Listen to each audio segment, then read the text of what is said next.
Pluriculturalismo en los libros de texto se titula el artículo de este miércoles de Carlos Ornelas en las páginas de Excelsior. ¿Cómo estás, querido Carlos? Cuéntanos. Hola, estimado Pascal. Sí, esto me vino a la mente porque he estado charlando con algunos maestros y hay más tolerancia para utilizar los libros de texto anteriores porque tienen que enseñarles a leer a los niños, a escribir, a contar, pues, las cosas básicas y que era muy difícil, es muy difícil con los libros de texto oficiales actuales. Entonces, lo hacían casi clandestinamente y todo. Pero bueno, ya está ampliándose la consecuencia y veo que tal vez, quizá, lentamente van a cambiar los libros de texto, despacito y con mucha discreción para no contradecir, pero sí van a seguir los elogios a la nueva escuela mexicana y el discurso en favor del patriotismo. Esto me llamó que era por qué y qué tenía que ver con la historia. Y me acordé de cuando yo era infante, no había libros de texto gratuitos, eran resúmenes, y era el nacionalismo revolucionario lo que nos dictaban, el joven héroe, la altura de la historia, Cuauhtémoc, los aztecas, todas estas cuestiones, pero en la práctica, realmente las minorías étnicas, los indios, como se decía en aquel entonces, eran discriminados. Había muy pocos en las escuelas, muy pocas muy rarísimo en la universidad, alguien ahí. De tal manera que esta idea era del nacionalismo étnico muy fuerte en el nacionalismo revolucionario, en la retórica ahí. Entonces me puse a ver algunos textos sobre la nación, sobre nacionalismo, sobre pluriculturalismo. Multiculturalismo es el que se usa más. En la Constitución nuestra dice pluriculturalismo, multiculturalismo en la literatura académica. Pues hay varios tipos de nacionalismo: el nacionalismo étnico, que estuvo muy arraigado en muchas partes del mundo; el nacionalismo cívico, que fue una especie de transición; el nacionalismo patriótico, que era la exacerbación de las cuestiones nacionales que condujo a guerras, etcétera.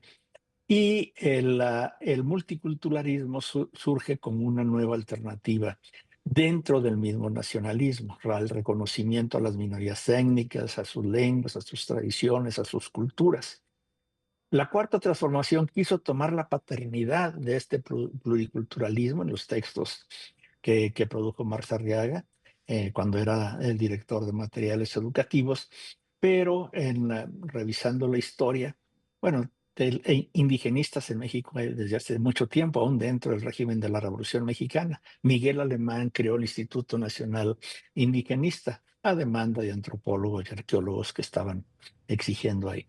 Y luego, en 1992, el neoliberal Carlos Salinas de Gortari introdujo en el artículo cuarto la noción de pluriculturalismo con base en los pueblos indígenas y empezó, no a pasos agigantados, ya había algunos, pero empezó a producirse más y más libros de texto gratuitos en lenguas originarias.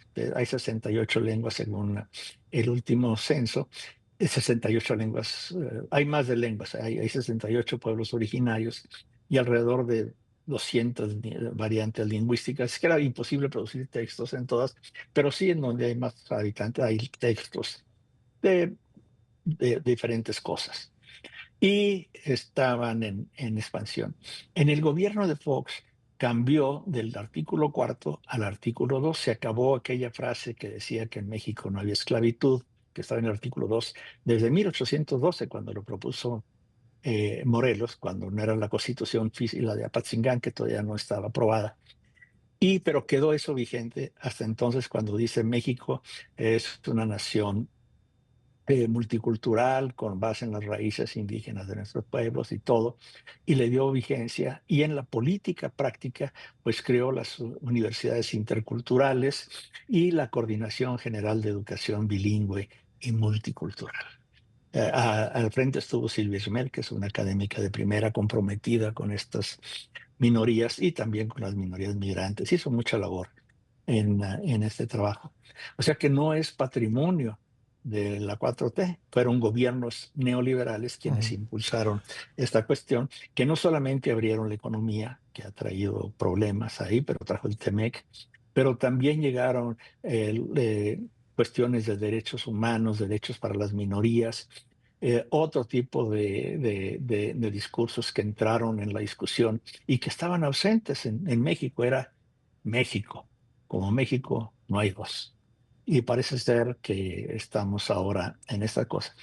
Mi intuición me dice que estos libros de texto, por el rechazo o la no aceptación completa de ellos por parte de miles de maestros, abrió la puerta para que se tolerara. Ya no es clandestino, lo hacían clandestinamente maestros. Tengo testimonios serios de que lo hacían clandestinamente, traer libros de los anteriores para dárselos y decían a las mamás, bájenlo de internet, el libro de tal y tal y tal. Y ellos utilizaban el libro del maestro para hacer las tareas que les piden con los nuevos libros, etcétera. El libro para el maestro anterior, para hacer sus planes operativos y todas estas cuestiones. Pero alguien en la SEP se dio cuenta, empezó, esto no funciona, mandaron a hacer libros de texto para matemáticas para los primeros años, al Simvestab se los encargaron, y parece ser que hubo una evaluación seria. Eso no lo confirman de los libros de texto, y que no solamente era la falta de mujeres, sino muchas otras cosas que criticaban desde la oposición, pero ahora sí ya desde la Subsecretaría de Educación Básica se dieron cuenta y había que cambiar. Pues y ahí eso está. Provocó lo que... Carlos, muchas gracias. Se nos terminó el tiempo, pero ahí está la invitación para leerte. Pluriculturalismo en los libros de texto, en tu artículo de este miércoles en Excelsior. Todos los miércoles escribes en nuestro periódico y participas aquí con nosotros en el programa. Te mando un gran abrazo. Igualmente, un abrazo y muchos saludos al auditorio. Gracias. Ahí está Carlos Ornelas.